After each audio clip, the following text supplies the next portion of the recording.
Assalamualaikum warahmatullahi wabarakatuh. Perkenalkan, nama saya Imam Nawawi, MBM 718212665. Saya akan menjelaskan tentang pengelolaan organisasi internasional. Kondisi politik dan budaya serta ekonomi suatu negara sangat dipertimbangkan dalam memilih struktur organisasi. Dengan kondisi demikian ditambah dengan keinginan asal perusahaan multinasional dalam mengendalikan cabang juga sangat menentukan berbagai macam desain dan struktur organisasi, di mana dalam memilih dan menggunakan tergantung beberapa faktor. 1. Keinginan home office mengendalikan semua kegiatan luar negerinya. 2. Permintaan luar negeri atau local market. 3. Personal yang bekerja di sana. Struktur organisasi dasar. Struktur organisasi dasar ialah yang digunakan sebagai perusahaan multinasional yang beroperasi di negara lain tidak jauh berbeda dengan yang digunakan di negara asalnya.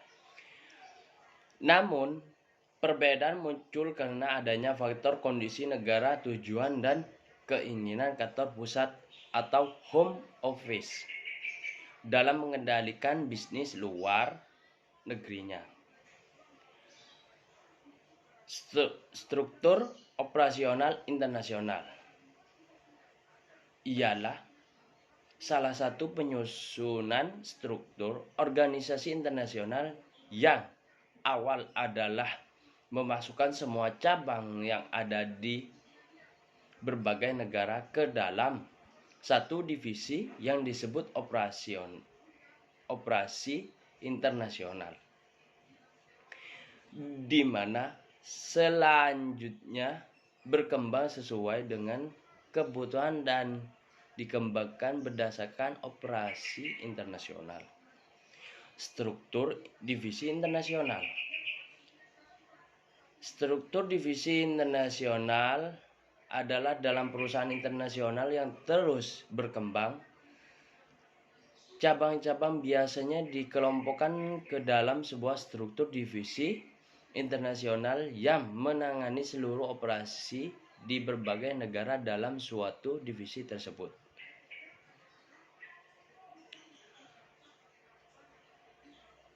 Divisi produk global, divisi area global, divisi fungsional global. Penyusunan struktur global. Struktur organisasi global dapat dibedakan menjadi 3 tipe yang secara umum adalah sebagai berikut. 1. Divisi produk global, divisi area global, divisi fungsi global. Struktur organisasi dari manajer. 1. Adanya akuisisi yang dilakukan oleh perusahaan multinasional menjadikan harus ada struktur organisasi baru. Penyusunan struktur organisasi baru diharapkan adanya sinergi antara struktur organisasi perusahaan yang mengakuisisi dan yang diakuisisi. Struktur organisasi dari joint venture ialah adanya perjanjian kerjasama yang dilakukan 2 atau lebih perusahaan multinasional menjadikan mereka harus melakukan koordinasi atas keseluruhan barang yang dikerjasamakan. Dalam perjanjian kerjasama dapat dilakukan hanya sebagian saja seperti produksi, persamaan atau keuangan.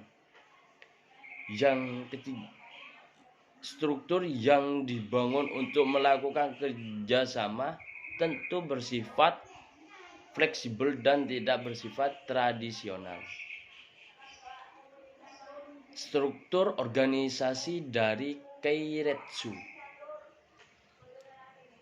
Satu ialah Keiretsu merupakan struktur organisasi yang terkenal di Jepang.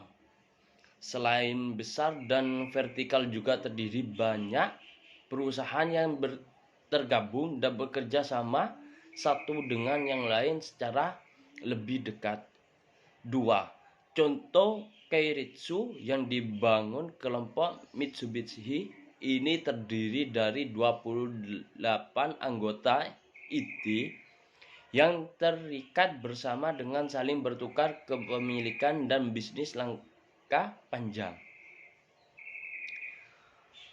Karakteristik organisasi ialah 1. Formalisasi adalah sebagai penggunaan struktur dan sistem dalam pengambilan keputusan, komunikasi dan pengendalian. 2. Spesialisasi adalah kemampuan individu secara khusus dan selalu melakukan tugas-tugas tertentu.